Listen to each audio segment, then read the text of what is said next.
14 point ऊपर है Sensex और 30 point Nifty. Bank Nifty 137 point, लेकिन मिड कैप का जलवा जो है लगातार जारी है। 200 पॉइंट से ज़्यादा की मजबूती, आधे % से ऊपर मिड कैप में तेज़ी है। और एडवांस डिक्लाइन में, एडवांस यानी बढ़ने वाले शेयर्स, कुल जो शेयर ट्रेड हो रहे हैं उसमें से करीब 1700 शेयर्स में तेज़ी है, 1150 में नरमी है। लेकिन आज जियो फाइनेंशियल्स लिस्ट हुआ, इस समय 252 रुपये पर ट्रेड कर रहा है, करीब 3.25% नीचे। रिलायंस परिवार की ओर से ये काफ़ी दिनों बाद एक लिस्टिंग हुई है और एनबीएफसी सेगमेंट में, कंज्यूमर फाइनेंस सेगमेंट में एक धमाकेदार एंट्री है, क्योंकि इन टर्म्स ऑफ साइज अपने आप में काफ़ी बड़ी कंपनी के तौर पे यहाँ पे निकल के आई है। थोड़ा सा और इसके बारे में डिटेलिंग जानते हैं। सुमित हमारे साथ स्टूडियो में मौजूद है और यतिन को भी जोड़ने की कोशिश करेंगे बीएससी से। सुमित, बताइए क्या क्या डिटेल्स हैं इसके बारे में। देखिए, आज ये देश की 30वीं सबसे बड़ी कंपनी के तौर पर लिस्ट होते हुए दिखाई पड़ी है। और कुछ चीज़ें पहले इंटरेस्टिंग है कि इसने प्राइस डिस्कवरी हो चुकी थी 262 रुपये के आसपास, तो आज लिस्टिंग हुई 265 रुपये और 262 रुपये एनएससी और बीएससी में।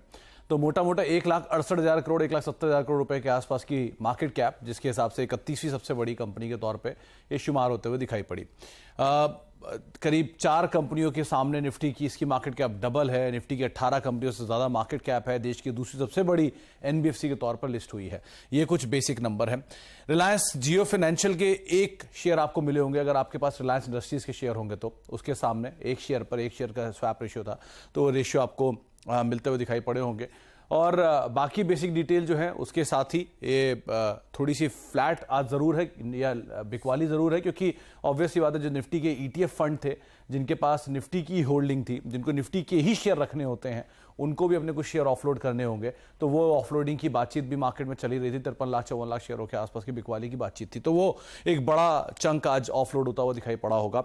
इसके अलावा कुछ बेसिक डिटेल्स बिजनेस से रिलेटेड, जहां पर कंपनी म्यूचुअल फंड कारोबार के लिए कंपनी ने रिसेंटली ब्लैक रॉक के साथ करार किया है। $15 करोड़ के आसपास का निवेश दोनों ही कंपनियां यहां पर करते हुए दिखाई पड़ेंगी। इसके अलावा प्रमोटर की जो होल्डिंग है वो पूरा रेप्लिका है, यानी 667 करोड़ शेयरों के आसपास प्रमोटर की टोटल रिलायंस की होल्डिंग थी, उसी का रेप्लिकेशन यहां पर भी है। तो प्रमोटर की तरफ से 45.8% के आसपास की हिस्सेदारी, डोमेस्टिक इन्वेस्टर्स की 16.5% हिस्सेदारी, विदेशी निवेशकों की 26% हिस्सेदारी और पब्लिक की करीब 11.5% के आसपास की हिस्सेदारी है। आज सुबह ही आपने लिस्टिंग में केवी कामत साहब को देखा ही था, तो वो कंपनी के एग्जीक्यूटिव नॉन एग्जीक्यूटिव चेयरमैन हैं। साथ ही साथ कंपनी कुछ और बड़े चेहरे हैं जो कंपनी के बोर्ड में शामिल हैं। उसमें ईशा अंबानी इंडिपेंडेंट डायरेक्टर हैं, राजीव महर्षि कंपनी के इंडिपेंडेंट डायरेक्टर हैं और हितेश सेठिया जो ये कंपनी के सीईओ एंड एमडी हैं। तो ये कुछ बड़े नाम, बड़े चेहरे जो कि कंपनी में हैं। और एक सबसे इंटरेस्टिंग चीज़ कंपनी का कामकाज, जिसके अंदर consumer lending, SME loan, insurance, payments, digital banking, broking, asset management और साथ साथ ये रिसेंटली म्यूचुअल फंड कारोबार। तो ऐसे बहुत सारे बिजनेस जिनके अंदर शायद डिसरप्शन गोइंग फॉरवर्ड आते हुए दिखाई पड़ सकते हैं। मतलब बैंकिंग छोड़ के बाकी सब कुछ, हाँ, प्रॉपर जो कन्वेंशनल बैंकिंग है उसको छोड़ दिया तो सारा कुछ छोड़ दें तो सभी प्रकार की जो फाइनेंशियल नीड्स हैं वो इसके जरिए पूरी होंगी। और कंपनी बिल्कुल स्क्रैच से शुरू हो रही है, कोई लिगेसी नहीं, कोई बिजनेस नहीं, यहाँ से वो शुरुआत कर रही है हर तरीके के बिजनेस में। लेकिन चूंकि इतने ट्रेजरी शेयर, इतने बड़े कैपिटल के साथ ये कंपनी आई है, जो अपने आप में साइज में बहुत बड़ी और डिसरप्शन की ओर ले जाती है। अच्छा, यतिन को भी जोड़ते हैं। यतिन लिस्टिंग के मौके पर बीएससी में थे, एक्सचेंज में थे। यतिन, आपको मेरी आवाज़ आ रही हो? आइए, स्क्रीन पे आइए और बताइए क्या माहौल था वहाँ पे। यस। हम लोगों ने कुछ चीज़ें तो सुनी जो कामत साहब ने बोले, और क्या क्या वहाँ पे कुछ आपको सुनाई पड़ा? देखिए, जहाँ तक कि जियो फाइनेंशियल सर्विसेज का लिस्टिंग का सवाल है, अगर हम देखें तो एनबीएफसी स्पेस में one of the biggest listings आज हुई है। और अगर आप मार्केट कैपिटलाइजेशन वाइज भी देख लें तो लगभग 1.25 से 1.5 लाख करोड़ के बीच में जियो फाइनेंशियल सर्विसेज की आज की आपको मार्केट कैप दिखाई पड़ेगी। जहाँ तक कि ग्रोथ प्लान्स के सवाल हैं, सीईओ साहब जो जियो फाइनेंशियल सर्विसेज के हैं, उन्होंने कहा कि जो डिजिटली आप रेवोल्यूशन देख रहे हैं और डिजिटली कैसे फाइनेंशियल सर्विसेज भारत के हर एक नागरिक को पहुंचाई जाए, उसकी कोशिश कंपनी करेगी।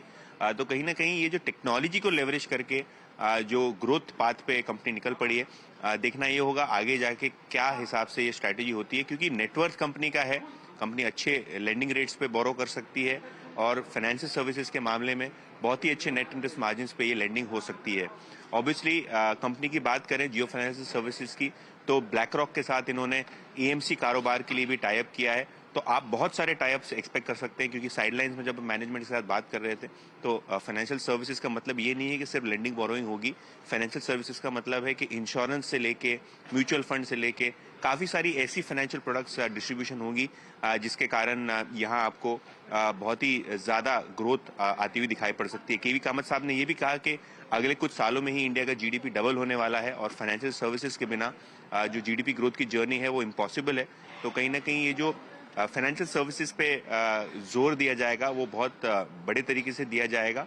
और जैसे कि मैंने कहा, सिंगल प्रोडक्ट नहीं, मल्टी फोल्ड फाइनेंशियल सर्विसेज आप एक्सपेक्ट कर सकते हैं। जियो फाइनेंशियल धीरे धीरे करके लॉन्च करेगा। और आज डायस पे जो ठाकुर साहब भी थे और वो जियो प्लेटफॉर्म्स के वाइस प्रेसिडेंट है, तो वो भी यही बता रहे थे कि जो टेक्नोलॉजी है और जो ऐप कल्चर है उसको कैसे लेवरेज करके ज़्यादा से ज़्यादा फाइनेंशियल सर्विसेज आम आदमी तक पहुंचाई जाए, यही कंपनी का उद्देश्य रहेगा।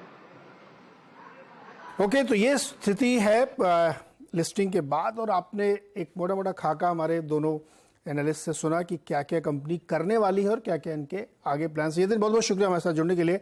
और मुझे लगता है सुमित, अब इनऑर्गेनिक की तरफ भी नजर रखनी चाहिए। देखिए, बिग लीप के लिए आपको कुछ वैसे एक जो यतिन ने एक बात बोली बड़ी इंटरेस्टिंग है कि अगर ये डिजिटल यूसेज लेकर एक्सपेंशन करने वाले हैं तो ये बहुत क्लियर है कि कंपनी बस 44 करोड़ रेडीमेड कस्टमर है जो कि हर काम के लिए इस्तेमाल कर सकती है। वो 44 करोड़ कस्टमर का इस्तेमाल कैसे किया जाएगा उसका रोड मैप 28 तारीख को एक एजीएम के अंदर अनाउंसमेंट आ सकता है। तो ये कुछ चीजें हैं जिनको आप ध्यान रखें।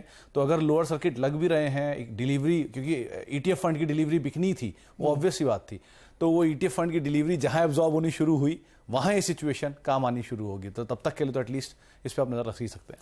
करेक्ट। तो अच्छा, कोई भी इसमें बाई सेल रिकमेंडेशंस आप अपने फाइनेंशियल एडवाइजर से पूछ के ही लीजिएगा। हमारी तरफ से इसमें कोई वैसे नहीं, ये एक स्टैंडर्ड डिस्क्लोजर, क्योंकि कॉन्फ्लिक्ट ऑफ इंटरेस्ट है। ये कंपनी रिलायंस इंडस्ट्री जो है वो इस चैनल को भी होल्ड करती है। सुमित, बहुत शुक्रिया। आज के मेहमान से भी एक कमेंट लेते हैं मार्केट पे, सरवेन श्रीवास्तव जी। सरवेन जी नमस्कार। और बाजार कई दिनों के बाद आज थोड़ी अच्छी शुरुआत दिखा रहा है, ग्रीन में ट्रेड कर रहा है, क्या लग रहा है आपको निफ्टी और बैंक निफ्टी पे? जी बहुत बहुत नमस्कार। नहीं, बिल्कुल, आई थिंक आज इंपॉर्टेंट लेवल्स के आसपास सपोर्ट लिया है। देखिए, जो एक ब्रॉड दायरा था 19,400 से लेके 19,900 तक का, उसमें कहीं हमने एक नीचे ब्रेक आते हुए देखा है, बट अब वो आप नीचे सेलिंग में मोमेंटम नहीं है, ये बात तो क्लियर है। लास्ट 3-4 दिनों से जब भी लो बनाए हैं कि बहुत ज्यादा कोई सेलिंग या इंक्रीमेंटल नई सेलिंग आई नहीं है। तो मान के यही चलेंगे कि जो हमने अभी लो रखा, हमने जो कल का जो लो रखा तकरीबन 19,950 के आसपास, आई थिंक उन एरियाज के आसपास अब आप यहाँ पे मान के चलेंगे कि भाई एक शॉर्ट टर्म सपोर्ट डेफिनेटली बाजार को इन एरियाज के आसपास बनता हुआ दिख रहा है। तो आई थिंक जब तक अब हम इन एरियाज के ऊपर हैं, 19,250 के ऊपर हैं, आप मान के चलेंगे उसके नीचे बंद नहीं आ रहा है, तब तक आप मान के चलेंगे कि शॉर्ट टर्म डिक्लाइन ओवर हो गया है। बट ये भी बहुत जानना जरूरी है कि 19,200 19,250 के आसपास बहुत सारे मीडियम टर्म दायरे हमारे आए हुए हैं। तो उन एरियाज को होल्ड करना भी अब यहाँ से बहुत इंपॉर्टेंट है। और अगर ये हो जा रहा है, जो कि आज लग रहा है, तो आप वापस पुल बैक करेंगे towards the first part of the range, कि आप 19,650 की तरफ एक पुल बैक यहाँ पे आएगा। और जब आप उसको रिगेन कर लेंगे तब डेफिनेटली आप ऊपर की तरफ यहाँ पे बाजार चलने की कोशिश करेगा। But in the mean time मैं ये बोलूंगा आज कि 19,250 से 19,650 का दायरा है, नीचे से ऊपर की तरफ बाजार चलने की आज कोशिश कर रहा है। ओके, तो ये राय थी बाजार पे मोटे तौर पे। सरन जी, मैं आपके पास तुरंत आता हूँ, जरा एक सेरस सैनिटरी से मुझे बातचीत करनी है। और कंपनी जो है मोतीलाल ओसवाल की जो एक बड़ा ग्लोबल इन्वेस्टर समिट चल रहा है उसमें पार्टिसिपेट कर रही है, और कंपनी के डायरेक्टर आयुष बागला जी हमारे साथ जुड़ रहे हैं। आयुष जी, बहुत बहुत स्वागत है आपका CNBC आवाज़ पर। और होम इम्प्रूवमेंट सेगमेंट काफ़ी ज़्यादा तेज़ी से ग्रो करता हुआ हम लोगों को दिखाई दे रहा है। आप इस सेक्टर के लीडिंग प्लेयर हैं, क्या इकोसिस्टम इस समय है आपके बिजनेस के लिहाज से? सबसे पहले तो CNBC आवाज़ को थैंक यू हमारे को शो बुलाने के लिए, सेरा सैनिटरीवेयर को, क्योंकि ग्लोबल इन्वेस्टर्स यहाँ आए हैं और सेरा जैसी कंपनीज ग्लोबल इन्वेस्टर्स से रेगुलरली इंटरेक्ट भी करती है। वी आर हम्बल्ड, उन्होंने कितना फेथ रखा है कंपनी पे, और लास्ट 40 साल की लेगेसी है इस कंपनी की, और लास्ट 5-7 साल में जो कंपनी ने परफॉर्म किया है, सबने, कस्टमर्स ने गेन किया है, सब स्टेक होल्डर्स ने गेन किया है। तो सेक्टर स्ट्रांग है जी। Home improvement is become a very big theme. जैसे सेरा सैनिटरीवेयर को आप जानते हैं, कैश इन हैंड 750 करोड़ रुपया है। B2C जो है 66% ऑफ सेल्स है। और लास्ट ईयर हमने 700 नए प्रोडक्ट्स इंट्रोड्यूस किए थे। So combination of these factors, फिर वो शॉप फ्लोर पे जो इम्प्रूवमेंट्स हो रहे हैं, टेक्नोलॉजी अब्जॉर्ब हो रहा है, वो सब के कारण कंपनी की ग्रोथ, प्रॉफिटेबिलिटी सब इंटैक्ट है and going forward we will come through on all parameters. So ये ग्लोबल इन्वेस्टर्स का जो भरोसा है सर, ये इंडियन इंडस्ट्री के ऊपर बहुत बड़ी एक रिस्पॉन्सिबिलिटी है और सेरा में हम इस रिस्पॉन्सिबिलिटी को बखूबी निभाएंगे। आयुष, मैं ये तो नहीं पूछ रहा हूँ कि किस तरीके की आप लोगों की बातचीत हो रही होगी, लेकिन मैं ये ज़रूर जानना चाहूँगा कि जो इन्वेस्टर्स आए हैं और आप जैसी कंपनीज आप हैं वहाँ पे, उनकी क्वेरीज किस तरीके की हैं, वो क्या जानना चाहते हैं और उनके इन्वेस्टमेंट को लेकर के इंडिया में आइडियाज़ क्या है, और वो जो बुलिश है तो वो क्या चीज़ खास तौर पे देख रहे हैं इंडिया में? देखिए, जो इंडियन मैक्रोज हैं उसके लिए एवरीबडी इज कन्विंस्ड।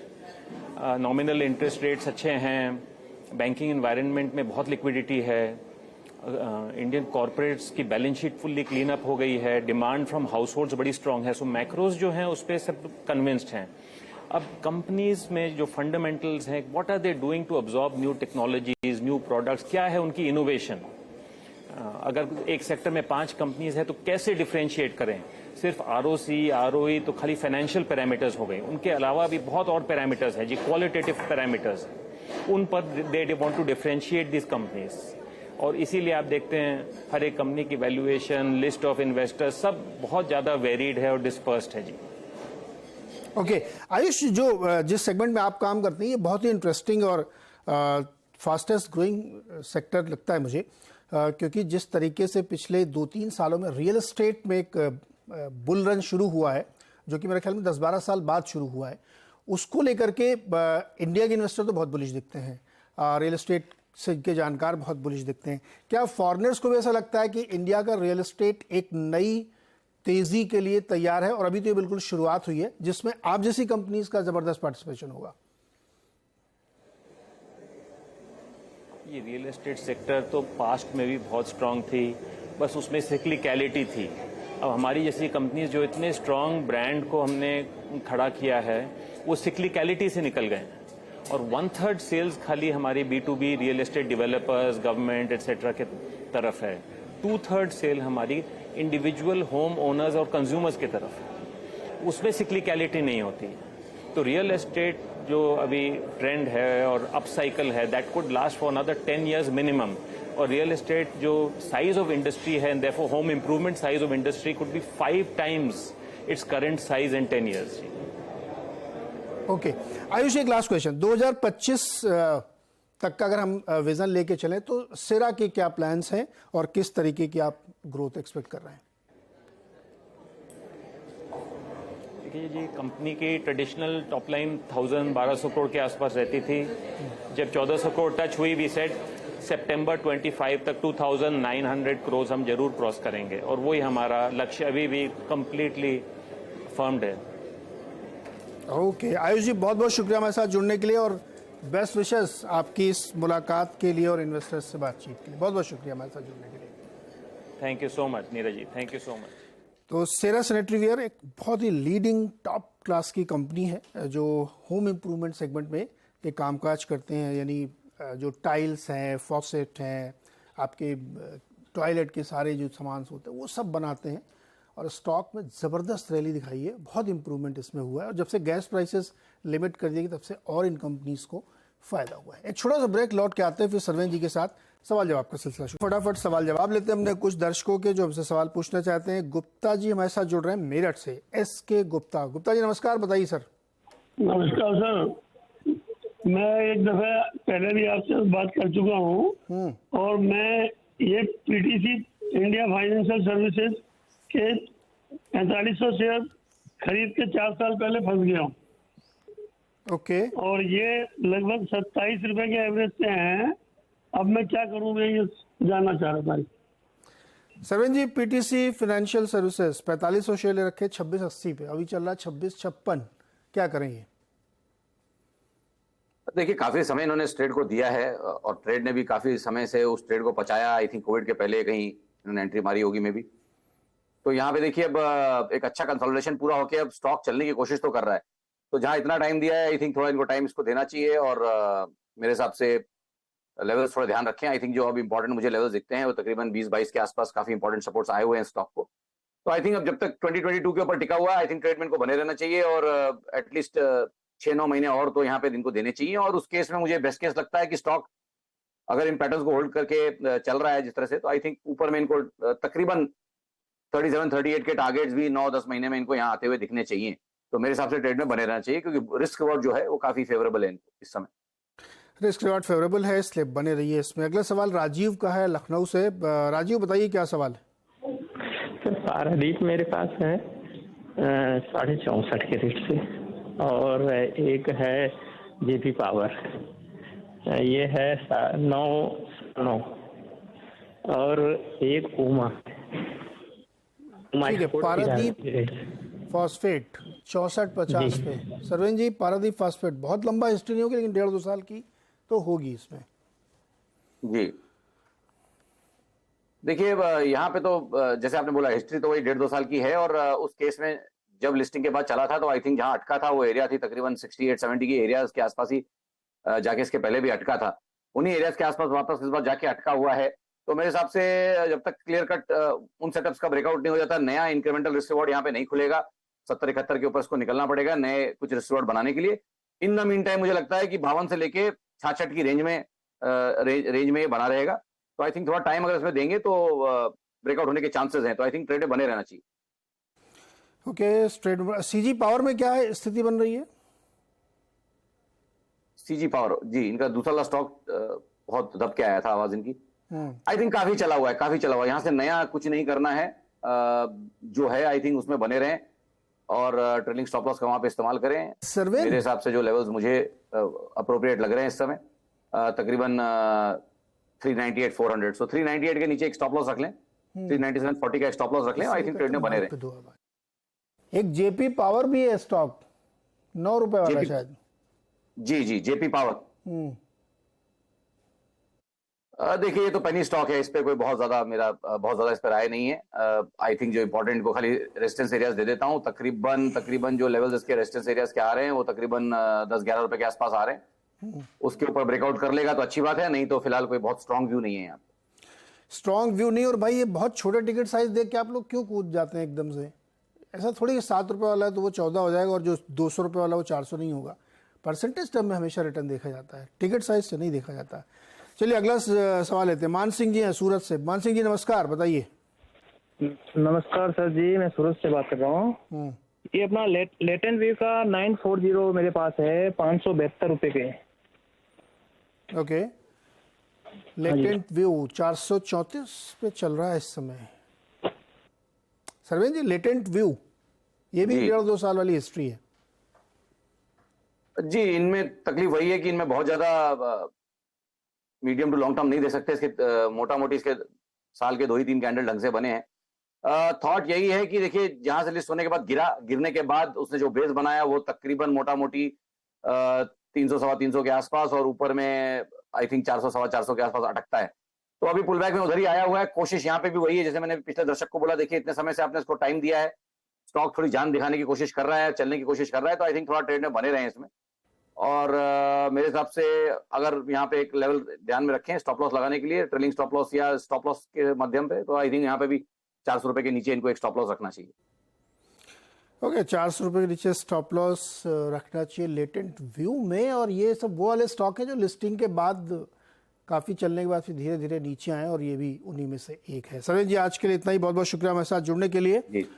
और मार्केट कोशिश कर रहा है, जैसे सरवेन करने की रेंज में है, 30-38 पॉइंट ऊपर है निफ्टी केवल। और रिलायंस जियो फाइनेंशियल्स करीब 3.72% डाउन, और रिलायंस इंडस्ट्रीज 1.27%